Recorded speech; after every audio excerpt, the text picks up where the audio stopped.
பேரும் மல்லாக்கா படுத்துக்கிட்டு பேசுறாங்க. கணவன் மனைவி இப்படியா மல்லாக்கா படுத்துக்கிட்டு ஏதோ நியூஸ் ரீடர் படுத்துக்கிட்டு செய்தி வாசிக்கிற மாதிரி பேசுறாங்களே. சப்போர்ட்டிங் கதையா கூட என்ன சேர்த்திருக்கிறாங்க. மம்முட்டி ஒரு அரசியல் பிரமுகராக அவர் இடைத்தேர்தலில் நிற்கிறார். கதையை ஒரு 2.5 மணி நேரத்துக்கு சொல்லணும் என்று அது ஒன்னும் அவ்வளவா சிறப்பா இல்ல. மலையாளத்துல நீங்க எவ்வளவு பெரிய ஸ்டாரா இருந்தாலும் முதல்ல ஒரு ஆர்டிஸ்ட், அதுக்கப்புறம் தான் ஸ்டார். அதுல இசையமைப்பாளரோட பங்களிப்பே இல்ல. ஆடியன்ஸோட உணர்வு அவரு கிரியேட் பண்ற ஒரு வயலினையோ அது ஒன்று போட்டு உணர்வுல போக முடியாது. அதனால சவுண்ட் தான் அந்த படத்தை அதிகம் பயன்படுத்து. கண்ணால் பார்ப்பதற்கு எவ்வளவு முக்கியத்துவம் கொடுக்குறாங்களோ கேமராவில் சினிமாவுக்கு, அதுபோல் காதால் கேட்பதற்கான ஒரு ஸ்கிரிப்டையும் எழுதணும். விஷுவல்ல தெரியாத சவுண்ட் இருக்குல்ல, பேசுறீங்கன்னா உங்க கண்ணுக்கு பின்னால வால் கிளாக் இருக்கிறதோ அதையெல்லாம் நீங்க சவுண்ட்ல எழுதினா தான் அது யதார்த்தமா இருக்கும். அவ்வளவு சிறப்பு. காதல் தி கோர் அப்படின்னு ஒரு மலையாள படம். இந்த படத்தை எடுத்தது யாருன்னு பாத்தீங்கன்னா தி கிரேட் இந்தியன் கிச்சன் ஒரு படம் எடுத்து இந்தியாவே திரும்பி பார்க்க வச்சார்ல ஒரு இயக்குனர், மலையாள இயக்குனர், அவர் எடுத்த படம் தான் தி கிரேட் இந்தியன் கிச்சன். அது எடுத்த படம் மலையாளத்தில் தான் அந்த படத்தை எடுத்தாரு. ஒரு மலையாளத்தில் ஒரு மலையாள குடும்பத்தில் நடக்கிற கதை தான். ஆனால் அந்த படத்துக்கு ஏன் தி கிரேட் இந்தியன் கிச்சன் பேர் வச்சாரு அப்படின்னா, இந்தியா முழுக்க இருக்கிற இந்து நிலப்பிரபுத்துவ சமூகத்தில், நில உடைமை சமூகத்தில் இருக்கிற பெண்கள் அன்பாவும் அக்கறையாகவும் சமையல் எப்படி சுரண்டப்படுறாங்க அப்படிங்கிறத ரொம்ப துல்லியமாக சொல்லியிருந்தாரு. அது கேரளாவில் மட்டும் பொருந்துறதில்ல, இந்தியா முழுக்குமே அதுதான் லைஃப் ஸ்டைல்.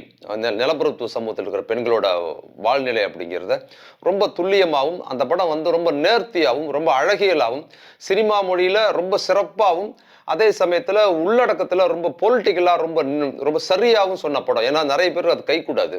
நல்ல சினிமா மொழியில் சொல்லுவாங்க, ஆனால் பொலிட்டிக்கலில் ஆர்வ கோளாறாக ரொம்ப முற்போக்கா சொல்கிறேன்னு அபத்தமாக சொல்லிடுவாங்க. ஆனால் அந்த படத்தில் அவர் ஜியோ பேபி அந்த படத்தோட இயக்குனர் ரொம்ப சிறப்பாக அதை பண்ணியிருந்தார். பொலிட்டிக்கலாகவும் சினிமா மொழியும் தெரிந்து அந்த ஜியோ பேபி தான் இந்த படத்தோட இயக்குனர். இந்த படம் ஒரு ஓப்பனிங்கில் லெங்க்தி ஷார் சர்ச்சு உள்ள ப்ரேயரில் ஒரு பாதிரியாரோட குரலோட ப்ரேயரில் ஒரு 100 பேர் ப்ரேயர் பண்ணிக்கிட்டு போது அவங்க பின்னால் இருந்து கேமரா போகுது. போயிட்டு பாதி பேர் இருக்கும்போது கேமரா அப்படியே திரும்பி ஃப்ரண்ட்டில் போய் அப்படியே போனால் அந்த வரிசையில் ஜோதிகா நிற்கிறாங்க, முன்னால் மம்முட்டி நிற்கிறாங்கன்னு. 2 பேருமே ஸ்டார். அதுவும் மம்முட்டி ஒரு பெரிய ஸ்டார். அவரோட என்ட்ரி அப்படிதான் அந்த படத்தில் இருக்குது. இந்த படத்தோட அடிப்படை கதை என்ன அப்படின்னா, ஜோதிகா மம்முட்டியோட மனைவியா வராங்க. அவங்க 2 பேருக்குள்ள பிரச்சனை தான் கதை. அவங்க 2 பேரும் ரொம்ப சுமூகமா இருக்கிறாங்க, ஒரே குடும்பத்தில் இருக்கிறாங்கன்னு போது. ஆனா ஒரு ஓப்பனிங்ல அவங்க 2 பேரும் பெட்ரூம்ல இருக்கும்போது ரொம்ப செயற்கையா இருக்கு இந்த காட்சி அப்படின்னு நான் நினைச்சேன். ஏன்னா 2 பேரும் கணவன் மனைவியா இருக்கிறாங்க. ஜோதிகா பெட்ல படுத்திருக்கிறாங்க, மம்முட்டி தனியா அப்படி படுத்திருக்கிறாரு. 2 பேரும் மல்லாக்கா படுத்துக்கிட்டு பேசுறாங்க. ஒரு கணவன் மனைவி இப்படியா மல்லாக்கா படுத்துக்கிட்டு ஏதோ நியூஸ் ரீடர் படுத்துக்கிட்டு செய்தி வாசிக்கிற மாதிரி பேசுறாங்களே அப்படின்னு எனக்கு தோணுச்சு. அது ஏன் அப்படிங்கிறத பின்னால பாக்குறோம். ஏன்னா திருமணத்துக்கு பின்னால் ஜோதிகா அவங்க நடிக்கிற கேரக்டர் தனக்கு ஜோடியா நடிக்கிறவங்க கூட தொடாம நடிக்கிறது மாதிரி ஒரு கதாபாத்திரம் தமிழ்ல கூட படம் பார்த்தேன். அந்த மாதிரி அவங்க நடிக்கிறாங்க. அதனால ஒருவேளை அப்படி வச்சிருக்கிறாங்களோ ஜோதிகாவுக்காக அப்படின்னு எனக்கு தோணுச்சு. ஆனா அப்படி இல்லை. அந்த கதையில அதுக்காக தான் ஜோதிகாவை அந்த பாத்திரத்துக்கு தேர்ந்தெடுத்திருக்கிறாங்க. ஆனா அந்த கதைக்கு பொருத்தமாக தான் அந்த சீன் இருக்குதுங்கிறது அதோட லீடா இருந்து பின்னால பார்த்தா அவங்க 2 பேருக்குள்ள பிரச்சனை வருது. அந்த பிரச்சனை எப்போ தெரிய வருது அப்படின்னு பார்த்தீங்கன்னா, கோர்ட்டுக்கு போன உடனே தான் தெரிய வருது. அது வரைக்கும் ஒரு சின்ன சஸ்பென்ஸ் கொண்டு போறாரு. ஆனால் அதை சொல்லிடலாம். ஏன்னா அந்த படத்தை பற்றியான அது என்ன படம் அப்படின்னு அவங்களே போடுற சைட்லேயே அது ஒரு கண்டென்ட் சொல்லி தான் போடுறாங்க. அது பின்னால் போகும்போது அவங்களுக்குள்ள தெரியுது. என்ன தெரியுதுன்னு சொன்னால், கோர்ட்டில் 20 வருஷம் பொறுத்து அந்த அம்மா கோர்ட்டில் டைவர்ஸ்க்கு அப்ளை பண்ணுறாங்க ஜோதிகா. ஒரு கல்லூரி படிக்கிற மகள் இருக்கிறாங்க அவங்களுக்கு. ஏன் அப்ளை பண்ணாங்கன்னு சொல்லி யாருக்கும் புரியாத ஒரு குழப்பமா இருக்கு. பார்வையாளருக்கு கூட இருக்கிற பல பேருக்கு. மம்முட்டியும் அது புரியாத மாதிரியே பேசுறாரு. ஆனா அவருக்கு நல்லாவே தெரிஞ்சிருக்குதுங்கிறதா கிளைமேக்ஸ். கோர்ட்ல தான் உடைக்கிறாங்க. என்னன்னு சொன்னா, மம்முட்டி ஒரு ஓரின சேர்க்கையாளர் அப்படிங்கறத கோர்ட்ல தான் அந்த அம்மா சொல்லுது. அப்போ வக்கீல் மூலமா தான் தெரிய வருது. தெரிய வரும்போது அந்த அம்மா அதை எப்படி கண்டுபிடிச்சாங்க, ஆதாரம் இல்லை, அந்த மாதிரி விவாதம்லாம் கோர்ட்ல போகுது. அப்போ திருமண வாழ்க்கைக்கு 20 ஆண்டு கால வாழ்க்கையில அவங்களுக்குள்ளான செக்ஸ் தொடர்பு, அவங்களோட குடும்ப வாழ்க்கையில செக்ஸ் எப்படி இருந்திருக்குதுன்னு வக்கீலும் ஜட்ஜும் கேட்கும்போது அந்த அம்மா சொல்றாங்க 4 முறை அப்படின்னு சொல்லி. அப்போ மாசத்துக்கு 4 முறைன்னா நல்ல முறை தானேன்னு வக்கீல் சொல்லும்போது, இல்லை 20 வருஷத்துல 4 முறை தான் அப்படின்னு. அப்புறம் அவங்களுக்கு எப்படி குழந்தை பிறந்ததுன்னா, நான் கட்டாயப்படுத்தி அவரோட செக்ஸ் பண்ண திருமண வாழ்க்கையில, அதன் மூலமா தான் எனக்கு ஒரு குழந்தை வந்ததுன்னு அது உடைச்சு போகுது. இதான் கதை. இந்த படத்துல பின்னால கிளைமேக்ஸ்ல எப்படி போகுது, என்ன ஆகுது அப்படிங்கிறத நீங்க படம் பார்த்து தெரிஞ்சுக்கலாம். ஆனா இதுல ஹோமோசெக்சல் அப்படிங்கிறத ஒரு குறைபாடாகவோ அல்லது அது ரொம்ப குற்றமாகவோ எல்லாம் அந்த அம்மாவும் கருதல. இந்த படத்தோட இயக்குனர் அதை எங்கேயுமே சொல்லவே இல்லை. அப்படிலாம் எதுவும் சொல்லலை. மாறாக உங்களுக்கு சமூகம் அது குற்றமா பாக்குது என்பதனால் தன்னோட அந்த உணர்வை மம்முட்டியை மறைச்சு வச்சிருந்திருக்கிறாரு. அதை இந்த படம் கிளைமேக்ஸ்ல உடச்சு நீங்க வாழலாம் எல்லாரும் போலுன்னு சொல்றது தான் கதை. இதுல அதுல அவங்க மனைவியை அதை செஞ்சிருக்கிறாங்கன்னு கிளைமேக்ஸ்ல ரொம்ப பிரமாதமா அதை முடிச்சிருக்கிறாங்க. ஆனா இதுக்கு பேர்ல இதுதான் கதை. இதுக்கு பேரலா இதுக்கு சப்போர்ட் பண்ற மாதிரியான ஒரு சப்போர்ட்டிங் கதையா கூட என்ன சேர்த்திருக்கிறாங்கன்னு பாத்தீங்கன்னா, ஒரு களமா என்ன சேர்த்திருக்கிறாங்கன்னு பாத்தீங்கன்னா, மம்முட்டி ஒரு அரசியல் பிரமுகராக, ஒரு கம்யூனிஸ்ட் கட்சியை சேர்ந்த ஒரு அரசியல் பிரமுகராக அவர் வந்து இடைத்தேர்தலில் நிற்கிறாரு அப்படிங்கிறது வந்து இந்த கதையை ஒரு 2.5 மணி நேரத்துக்கு சொல்லணும் என்பதற்காக இதை கூட சேர்த்து கொண்டு போயிருக்கிறாங்க. அது ஒன்றும் அவ்வளவா சிறப்பா இல்லை. அது எனக்கு தெரிஞ்சு அது இன்னும் கூட வேற ஏதாவது பண்ணியிருக்கலாமோன்னு தோணுது. இந்த மையமான கதைக்கு சப்போர்ட்டிங்கா சேர்க்கப்பட்ட அந்த திரைக்கதையில அந்த தேர்தல் யுக்தி அவர் பிரச்சாரத்துக்கு போறது, இது அதன் மூலமா பாதிப்பு ஏற்படுத்துமோ அப்படிங்கிறதெல்லாம் பார்க்கும்போது அதுக்கும் ரொம்ப பொருத்தமா இல்லை. ரொம்ப சிறப்பா சொல்லணும்னு சொன்னா மம்முட்டியை தான் நம்ம சொல்ல முடியும்.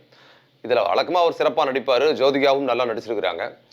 ரொம்ப சிறப்பா மம்முட்டி இதுல வந்து அவர் வந்து நம்ம பார்க்கும்போது ஆரம்பத்துல இருந்து கடைசி வரைக்கும் கோர்ட்ல வந்து அவங்க மனைவி பக்கத்துல அவங்க பேக் வாங்கி வச்சு நிக்கிறாங்க விசாரணையில.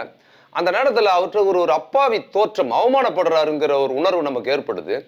எங்கேயுமே அவர் வந்து ஒரு அதிகாரமான ஒரு பாடி லாங்குவேஜ்ல அவர் இல்லை. எல்லா இடத்துலையும் பார்த்தீங்கன்னா நமக்கு ஒரு பரிதாப உணர்ச்சியை மம்முட்டி தன்னோட உடல் மொழியில வந்து தொடர்ந்து எல்லா காட்சிகளையும் அதை ஏற்படுத்துறாரு. பார்க்கும்போது பரிதாபமா இருக்குது. கிளைமேக்ஸ்ல நடுவுல முன்ன பின்ன எங்க பார்த்தாலும் ஒரு மம்முட்டி வந்து ரோமோசெக்சர் அப்படிங்கிறது வந்து தெரிய ஆரம்பிச்சதுக்கு படம் அவர் மேல வந்து ஒரு பரிதாப உணர்ச்சியா, அதாவது வந்து பாவம் ரொம்ப சிரமப்படுறாரு அப்படிங்கிற உணர்வை தான் அது ஏற்படுத்துது. அது ரொம்ப அந்த கோர்ட்ல வந்து அவங்க 2 பேரையும் ஒண்ணா நிக்க வச்சு வக்கீல் கேட்பது, ஜட்ஜு கேட்பது, அப்புறம் பைய வாங்கி இவர் வச்சுக்கிட்டு அந்த அம்மா கூண்டில் ஏறி சொல்றது, திருப்பி வெளியே வந்து பிறகு ஒன்னா போறது, அதுக்கப்புறம் ஒரே வீட்டில் இருக்கிறது அப்படிங்கிறத ரொம்ப பிரமாதமா ஒரு பெர்ஃபார்மன்ஸ் மம்முட்டியோட நடிப்பு அப்படிங்கிறது. அது இல்லாம வந்து ஒரு ஸ்டார், அவர் எவ்வளவு பெரிய ஸ்டார், அவ்வளவு பெரிய ஸ்டார். அவர் வந்து இந்தியா முழுக்க தெரிந்த ஒரு பெரிய நடிகர் மம்முட்டி. அவர் வந்து ஒரு ஹோமோசெக்சுவலாவே நடிச்சிருக்காரு அந்த படத்துல. கடைசியில அவர் படம் முடியும் போது அந்த அம்மா பிரிஞ்சு டைவர்ஸ் வாங்கி போறாங்க. அந்த அம்மா ஏற்கனவே கல்யாணத்துக்கு முன்னால ஒருத்தரை லவ் பண்ணியிருக்கிறாங்க அப்படிங்கிற ஒரு வசனம் அவங்க அண்ணன் சொல்றாரு, ஜோதிகாவோட அண்ணன். அவர்கிட்டே அவங்க சேர்த்து வச்சுட்டு இவர் வந்து அந்த இவரோட பார்ட்னர், ஹோமோசெக்ஸ் பார்ட்னர் ஒருத்தர் பேரலா கதையில வந்துகிட்டே இருக்கிறாரு. அவரோட சேர்ந்து போறாருன்னு படம் முடியுது. இதுல ரொம்ப சிறப்பு என்னன்னா, இவரோட மகள் இவர் கூட தான் இருக்கிறாங்க அப்படின்னு ரொம்ப ரொம்ப ரொம்ப ரொம்ப ரொம்ப தைரியமா படத்தை முடிச்சிருக்கிறாரு. ஏன்னா சூழல்ல, இந்த மாதிரி சூழல்ல இயக்குனர் என்ன வேணுமாலும் சொல்லலாம். அவரோட சிந்தனை, அவரோட அவரோட அவரோட அரசியல் கண்ணோட்டம், அவரோட சினிமா மொழி சார்ந்த அவர் என்ன வேணுமாலும் யோசிச்சிடலாம். அதுல நடிக்கிறதுக்கு புதுமுகமாகவோ பெரிய இமேஜ் இல்லாத நடிகர்கள் என்ன வேணுமாலும் எப்படி வேணுமாலும் நடிச்சுட்டு போயிடுவாங்க. ஆனா மம்முட்டி மாதிரியான ஒரு ஸ்டார் வந்து அதை வந்து ஏத்துக்கிட்டு நடிச்சிருக்கிறாரு. அது இந்த 70 வயசுல அவர் அப்படி நடிச்சிருக்கிறாரு இப்படி ஒரு கேரக்டர்ல அப்படிங்கிறது வந்து ரொம்ப சிறப்பானது. அவரோட இந்த கதைக்கு அவர் தேர்ந்தெடுத்ததும், இந்த கடைசியில் அவர் சிறப்பா நடிச்சது மட்டும் இல்லை, இந்த கதாபாத்திரத்தில் அவர் நடித்ததுங்கிறது வந்து மலையாளத்துல வந்து நீங்க எவ்வளவு பெரிய ஸ்டாரா இருந்தாலும் முதல்ல ஒரு ஆர்டிஸ்ட், அதுக்கப்புறம் தான் ஸ்டார். அது மோகன்லாலா இருந்தாலும், மம்முட்டியா இருந்தாலும், யாரா இருந்தாலும், அவங்க ஸ்டாரா இருந்தாலும் ஒரு கதாபாத்திரத்தை கொடுத்துட்டு அவங்க ஸ்டாரெல்லாம் ஃபீல் பண்றதுல ஒரு ஆர்டிஸ்டா தான் பாக்குறாங்க, அப்படிதான் நடிக்கிறாங்கிறதுக்கு இந்த படம் ஒரு உதாரணம். ஆனா எனக்கு வந்து ஜியோ பேபியோட தி கிரேட் இண்டியன் கிச்சனையும் இதையும் ஒப்பிட்டு பார்த்தா இந்த படம் மேக்கிங்ல வந்து அந்த படத்துக்கு இணையா இல்லை. அந்த படம் ரொம்ப சிறப்பா இருந்தது. இந்த படம் மேக்கிங் ரொம்ப ரொம்ப சுமாரான மேக்கிங் தான்.